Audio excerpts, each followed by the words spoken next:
अस्सलाम वालेकुम। शराय दस्तूर से मैं हूं अब्दुल कयूम सिद्दीकी और आप हैं AQS के साथ। और मेरे साथ आज बड़ा हैवी, भारी भरकम, लेकिन अब तो स्लिम हो गया है, मतलब मुर्तजा सुलंगी साहब ने बहुत वेट रिड्यूस किया, पता है आपको, मुर्शद।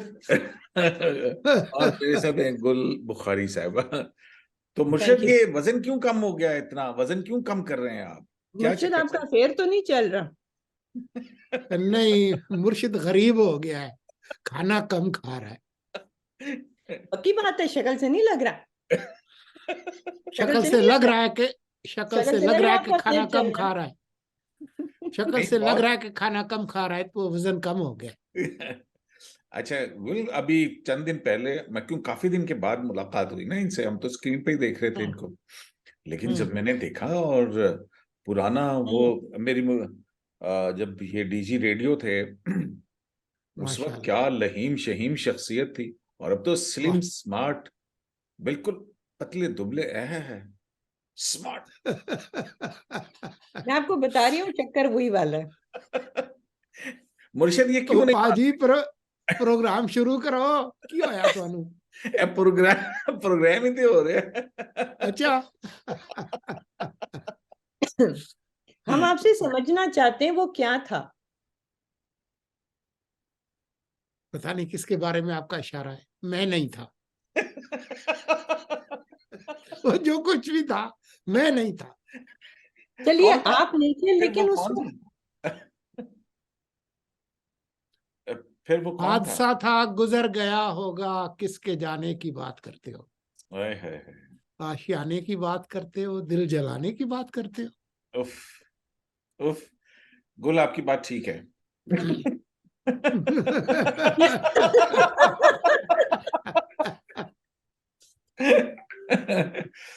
अच्छा गुल, मैं ये कह रहा हूँ कि एक तो जाहिर है नेशनल सिक्योरिटी कमेटी की आज मीटिंग थी, और उसमें जाहिर है इलामिया तो वही रवायती वाला इलामिया है। नेशनल एक्शन प्लान जो है उसके ऊपर अमल दरामद और दहशतगर्दी के खात्मा के लिए। लेकिन उसमें एक है कि किसी को भी कौमी सलामती से, किसी को भी कौमी सलामती से जो है वो खिलवाड़ की इजाजत नहीं दी जाएगी। तो वो जो नेगोशिएशंस हो रही थी, खिलवाड़ की इजाजत दी जा रही थी, उनको कहा जा रहा था कि आप आ जाएं, बस जरा लो प्रोफाइल रखें, सारे में घूमे फिरें। वो क्या था? वो खिलवाड़ की इजाजत क्यों दी गई थी? फिर सुलंगी साहब, आप कुछ बताएंगे कि आपका क्या ख्याल है इसके बारे में? आज आप हमारी मेरे ख्याल नजर से क्यों? जी जी। मेरे ख्याल में वो जिन लोगों ने भी ये खीर पकाई थी, हम्म। वो खीर उनके मुंह पे आके गिरी है। हमेशा की तरह। क्योंकि हमेशा की तरह। और ये इसमें जो सहूलतकारी की है, हम्म।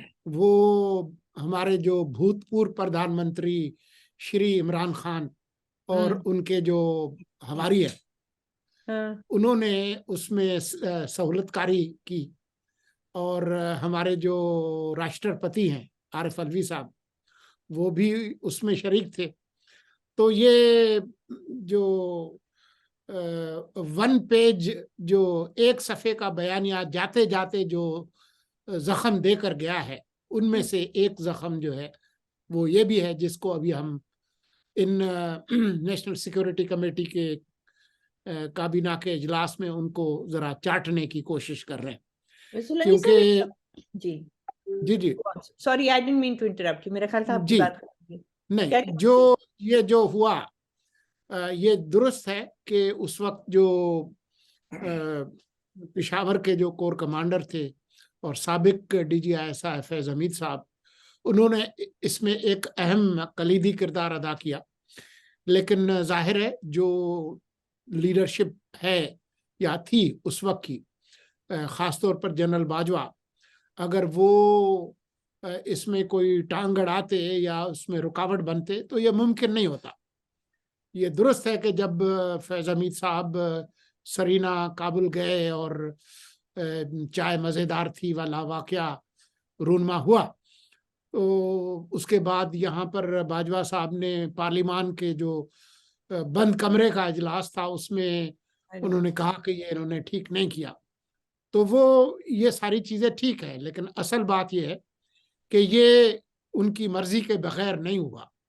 और ये लोग जिनको मुस्लिम खान और महमूद खान, जिनको स्वात के कसाई के तौर पर बयान किया जाता था, उनकी हवालगी और फिर उनका अफगानिस्तान पहुंचना, ये कोई भूल चूक नहीं है, ये कोई ऐसे नहीं हो गया, किसी ने आंखें बंद करके नहीं किया, कोई फरार नहीं हुए, कोई जेल ब्रेक करके नहीं गए। तो ये जो एक नाकाम फ्लॉड जो खारजा अफगान पॉलिसी है, उस के जो बीज लगाए गए थे उसके फल आना शुरू हो गए हैं। अब आज ही मैं कह रहा था अपने दोस्तों से कि हमारे जो स्ट्रेटेजिक डेप्थ के जो मामार थे, किबला जनाब असलम बेग और औलादहू, उनसे पूछना चाहिए कि जो अफगान तालिबान के टेक ओवर करने के बाद टीटीपी जिस तरह से अफगानिस्तान को इस्तेमाल करके एक स्ट्रेटेजिक डेप्थ बना के पाकिस्तान के अंदर हमला कर रही है, तो ये स्ट्रेटेजिक डेप्थ का वर्जन जो है वो आपको पसंद आया कि नहीं आया, ये उनसे पूछने की जरूरत है। और भी बातें होंगी, लेकिन जब लंगी साहब, आगे मैं बात। छोटा सा यहाँ सवाल करना चाहती हूँ क्यूम साहब, अगर आप इजाजत दें। बात ये कि आपने थोड़ा 2-4 जुमले इस पे सर किए कि एक पेज था और इमरान खान ने इस काम की सहूलतकारी की और ये जाते जाते तोहफा दे के गए। बात ये कि इमरान खान इस बात पे अगर एक पेज पे ना भी होते तो हमारी जो सिक्योरिटी एस्टैब्लिशमेंट है उसने की हमेशा मनमानी है इस मामले में। उनके साथ एक पेज पे ना बेनजीर थी, ना नवाज शरीफ थे, ना कभी जरदारी साहब थे, लेकिन पॉलिसी इनकी यही रही है।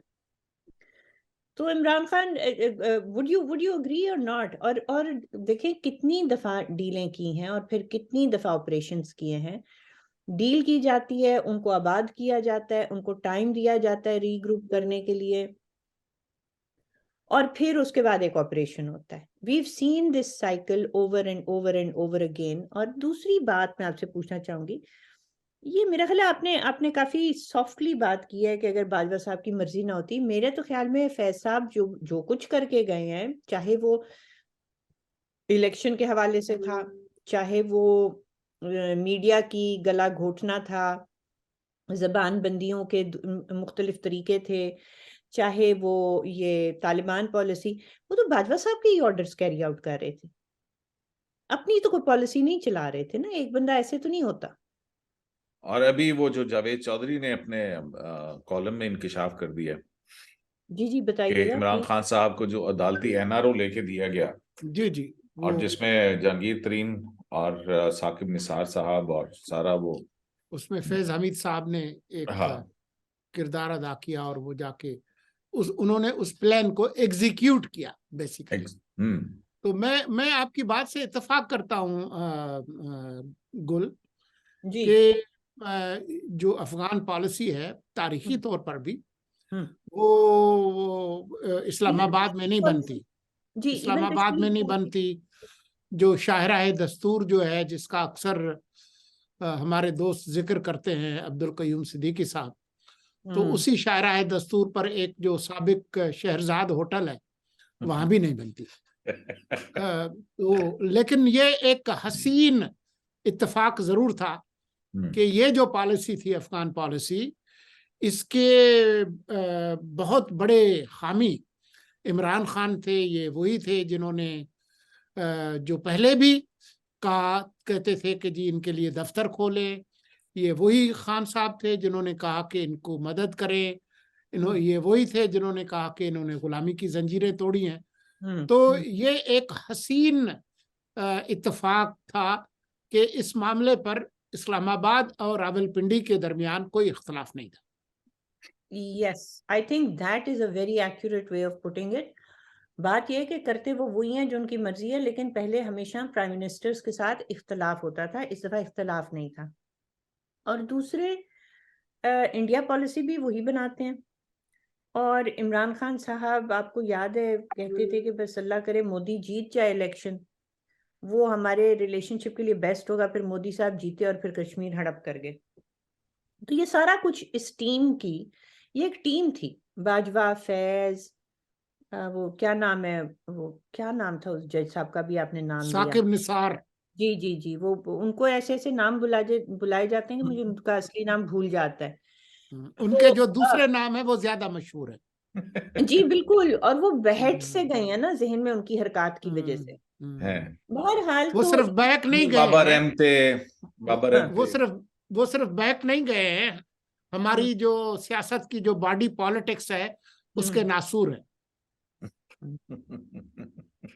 यस, हाँ, ये बात तो है। so they were a team, तो right? Faiz and General Bajwa and body politic के नासूर और Imran Khan and look how it has all broken apart. अच्छा, ये तो अब जो ये पता है, सारा कुछ है। 2018 का इलेक्शन भी मैनूवर हुआ, सेनेट इलेक्शन के ऊपर भी हुआ, और ये सारा कुछ जो है तस्लीम भी किया गया। आपको याद है असगर खान केस, जिसमें बिल्कुल 1990 के इलेक्शन चोरी हुए थे? बिल्कुल। वहां पे उसमें अब ये सारा कुछ जो है, ये सिर्फ एक तकरीर से कि हाँ जी अब हम एपॉलिटिकल हो गए, इससे ये चीजें खत्म हो जाएंगी? ये हाँ, किससे सोलंकी सवाल है? साहब किसी भी बताइए, ये किसी क्या यहाँ कहानी खत्म हो जाएगी या will there be any retribution, और जिसे ये एहतसाब कहा जाता है, हाँ, क्या कोई एहतसाब ये मुझसे होगा? सवाल है। जी।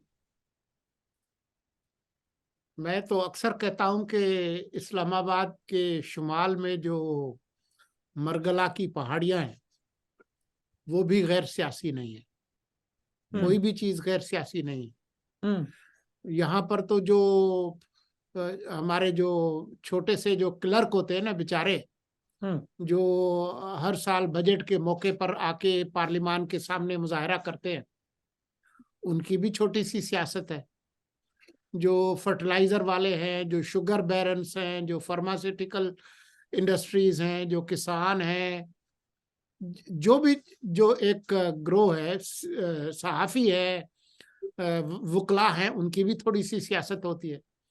तो जिन लोगों ने पाकिस्तान की आधी उम्र बराह रास्त हुकूमत की है और फिर बिलवास्ता भी की है, वो गैर सियासी नहीं हो सकते। आप ज्यादा से ज्यादा जो कर सकते हैं वो ये है कि अगर आपकी जो सोसाइटी है वो, उसके अंदर जो डेमोक्रेटिक कॉन्शियसनेस और जो पॉलिटिकल पार्टीज हैं वो मुनज़्ज़म हो, तो आप इस पॉलिटिक्स को रेगुलेट कर सकते हैं। कोई कोई फ्रेमवर्क बना सकते हैं कि जी आपकी ये हुदूद है, ये हुदूद है।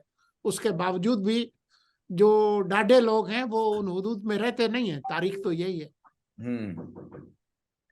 सोलंकी साहब एक बात बताएं, देखें ट्रेडिशनली जितने कॉन्स्टिट्यूशनलिस्ट लोग होते हैं हमारी तरह के, वो जाहिर है एस्टैब्लिशमेंट को ब्लेम करते हैं for interference and for manipulation and for political engineering and all of that, and we've always done that.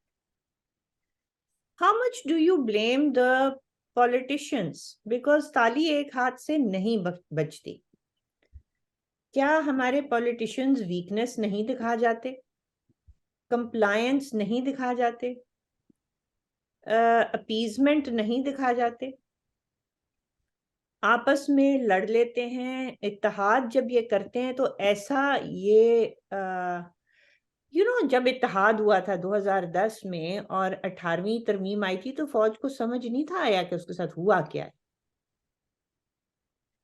जब पार्लियामेंट सारी खड़ी हो गई थी जरदारी साहब के साथ, वो जब कादरी साहब का धरना करवाया हुआ था, तो पॉलिटिशियंस ने मात दी थी। जब 2014 के धरनों में जरदारी साहब और सारी बाकी की ऑपोजिशन मियां साहब के साथ खड़ी हो गई थी, तो they did I think win.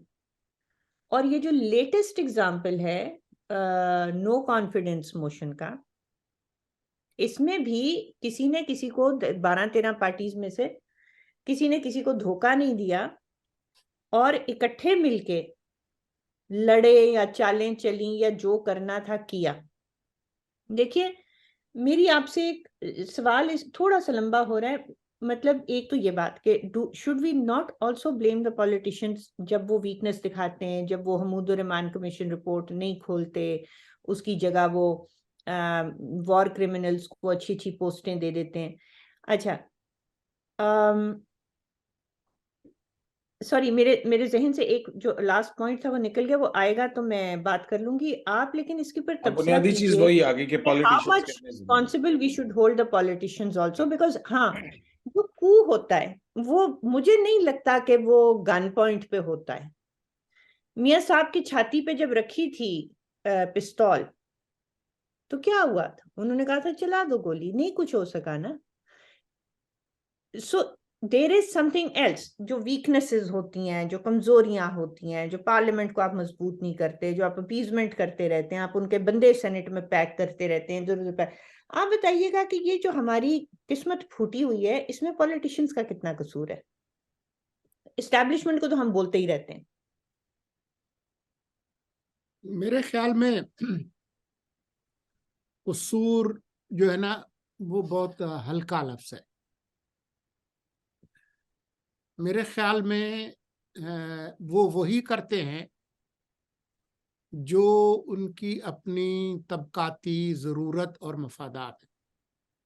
मेरे ख्याल में जिस तरह की वो सियासत करते हैं, जिसके लिए करते हैं, उसमें उनके मफाद में नहीं है कि वो अपनी जमातों को अवामी जमात बनाएं, उनको निचली सतह तक मजबूत करें और उनके अंदर जमहूरियत डालें और जमहूरियत लाएं।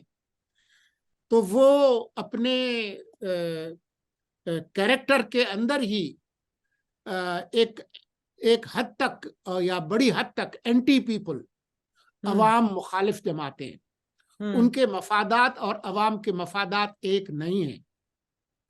फिर हम जो क्यों रखते हैं उनकी इनके लिए उनकी इतना? उनका जो झगड़ा है इस्टेब्लिशमेंट से हम्म, और एक दूसरे के साथ, वो हम्म, ये है कि जी वो आपका कितना शेयर है और जो बाकी जो हिस्सा बनता है वो मैं पहले ले लूं या दूसरी जमात ले ले या फला ले ले, तो वो एक दूसरे को धक्का देके उस सीट से उठाने की कोशिश करते हैं। ये और जो इस्टेब्लिशमेंट है उसको भी पता है इनकी कमजोरियों का। तो मैं इसको कसूर और गलती और ये नहीं कहता।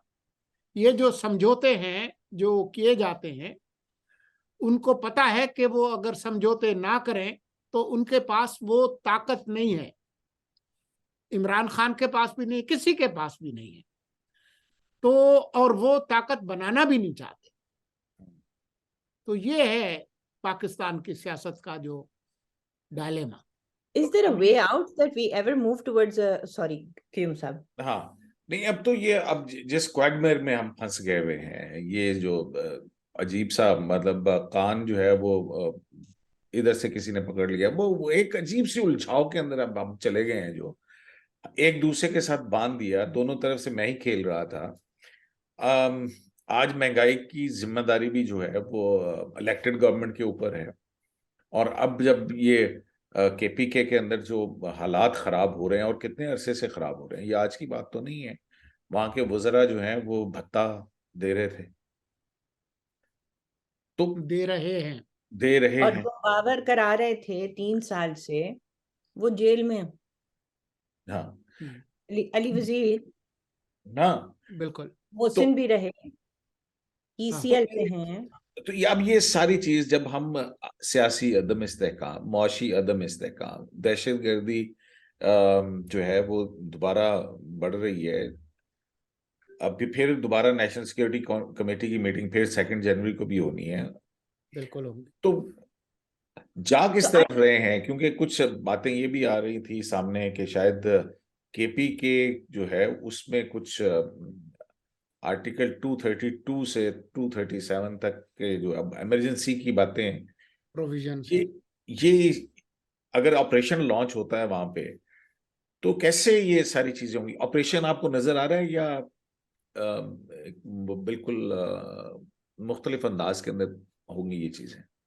देखें, मेरा ख्याल है कि ये एहसास तो है कि ये पॉलिसी पिट गई है, जो अफगान पॉलिसी थी वो पिट गई है।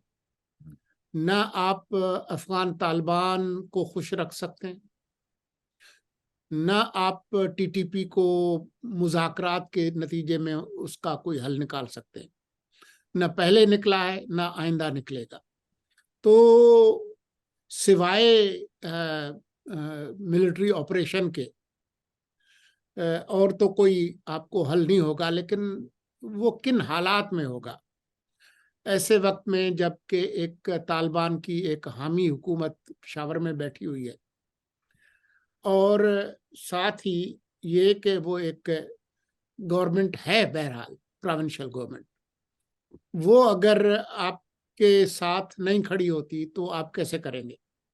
और जो प्रोविजंस आइन की आपने जिनका हवाला दिया है, उनके अंदर तो बहुत वाज़ेह तौर पर लिखा है कि अगर कोई इंटरनल इंसर्जेंसी है और जो लॉ एंड ऑर्डर है वो ब्रेक डाउन हो जाता है, जो प्राइमरी फंक्शन है सूबाई हुकूमत का वो उसमें नाकाम हो जाती है, तो फिर जो गवर्नर रूल है वो तो फिर बिल्कुल मुमकिन होता है, ऊपर से आ सकता है प्रेसिडेंशियल एक ऑर्डर के तहत, जिसकी फिर पार्लिमान जो है वो मंजूरी देती है।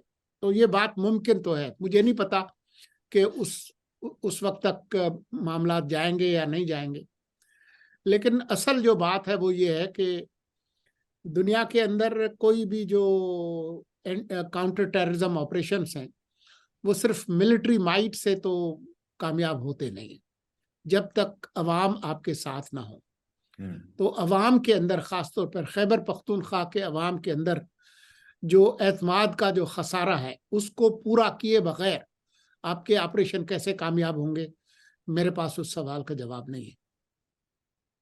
नहीं, लेकिन हम देखते हैं ना, रिसेंटली यही जो सारे वाकयात हुए थे, हमने सवात में देखा कि लोग कितनी बड़ी तादाद के अंदर निकल के बाहर आए, अमन मार्च हुए वहां पे। वजीरिस्तान में कोई 50 तो हो चुके हैं प्रोटेस्ट। हाँ, वो मतलब दहशतगर्दी, देखे, दहशतगर्दी के खिलाफ अवाम जरूर निकले हैं, हाँ हाँ, लेकिन जब आप ऑपरेशन लॉन्च करेंगे और जिस तरीके से लॉन्च करेंगे, उसको भी वही हिमायत हासिल होगी या नहीं होगी, मुझे उसके यस, बारे में नहीं मालूम।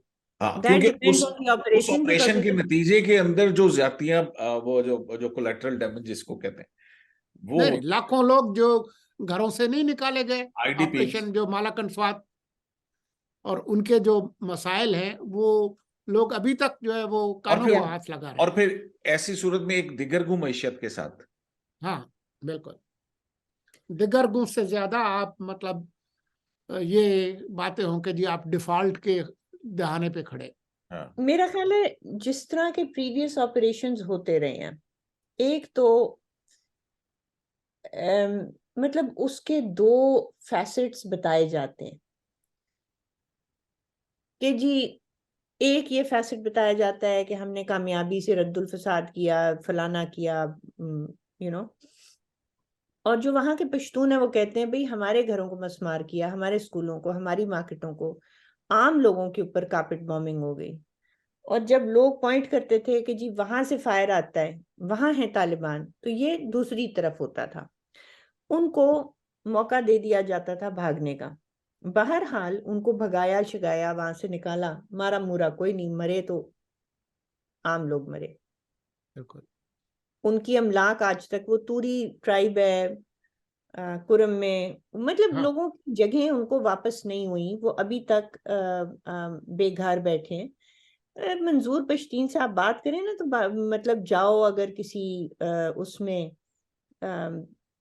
मेस या जो भी इनके होते हैं, वहां पे लोगों के घरों की चीजें, चाय की प्यालियां, किताबें किताबें, मतलब हर चीज लुट गई हाँ। आम अच्छा, लोगों की। अच्छा गुल, हम टाइम हमारा जो है वो हमारे पास 5 मिनट हैं। तो उसमें इन आखिरी 5 मिनट में मुर्तजा सोलंकी साहब, इमरान खान साहब को आइंदा आने वाले दिनों में आप कहाँ देख रहे हैं, उनकी सियासत को? और क्योंकि मेरे पास जो इत्तला है वो ये है कि अब शायद अदालती फ्रंट के ऊपर बहुत कुछ होने जा रहा है अगले चंद माह के अंदर। मैं उनको नाअहल और मुमकिना तौर पर हवालात के अंदर देख रहा हूँ। हवालात में क्यों? मतलब जेल, मतलब Yeah. मेरा जेल कि कौन, जी। किस जुर्म में और किस मुकदमे में आपको ये नजर आ रहा जिस मुल्क में ब्लैक लॉ डिक्शनरी के तहत है? तीसरी बार मुंतखब वजीर आजम को वो तनख्वाह जो वो ले सकता था और नहीं ली, उसके तहत ताहयात नाहिल किया जा सकता है, तो उसमें कुछ भी मुमकिन है। ना व्हाट्सएप पे जो है वो जेआईटी अच्छा, ये बनाई जाती बताएं, है, और फिर जज अरशद मलिक की वीडियो के, अब वीडियोस का बात, तो फिर वो फिर भी अब फिर वीडियोस निकल रही हैं। आप मुझे मुर्शिद नहीं कहना, वरना मैं मुर्शिद गुस्सा करूंगा। मुर्शिद ओके गुस्सा मुर्शिद, करेंगे। ओके मुर्शिद नहीं कहेंगे। ठीक है मुर्शिद। लेकिन स्मार्ट ड्रेस का राज आपने जरूर बताना है। नहीं, मेरा छोटा सा सवाल आपसे ये है कि अगर आप उनको नाअहल और हवालात या जेल में मुमकिन तौर पर जेल में मुमकिन देख रहा हूँ। तौर पर, तो फिर उसमें एक इंटरेस्टिंग सवाल आपसे आखिरी मेरा कम से कम ये है कि क्या आप बंदियाल साहब के टेन्योर में ये होता देख रहे हैं या उनके जाने के बाद? मेरे ख्याल में बंदियाल साहब को कहीं जाने की जरूरत नहीं है। अच्छा, इस मुल्क में बहुत सारी तब्दीलियां आती हैं, लोग बदलते हैं, उनके ख्यालात बदलते हैं। वो खुद कह चुके हैं कि अगर आपको एहसास हो कि आपने कोई गलत फैसला किया था, तो जरूरी नहीं है कि आइंदा भी आप गलत फैसले करें। तो एक बहुत वसी इम्कानात हैं लेकिन लेकिन इस लोगों के। प्रेपोजिशन का फायदा फिर कहीं और चला जाता है ना, जिनको बाजवा साहब ने राह दिखाई दी होती है। देखे, अगर अब्दुल कयूम सिद्दीकी का सॉफ्टवेयर और मेरा हार्डवेयर तब्दील हो सकता है, तो हर चीज मुमकिन है।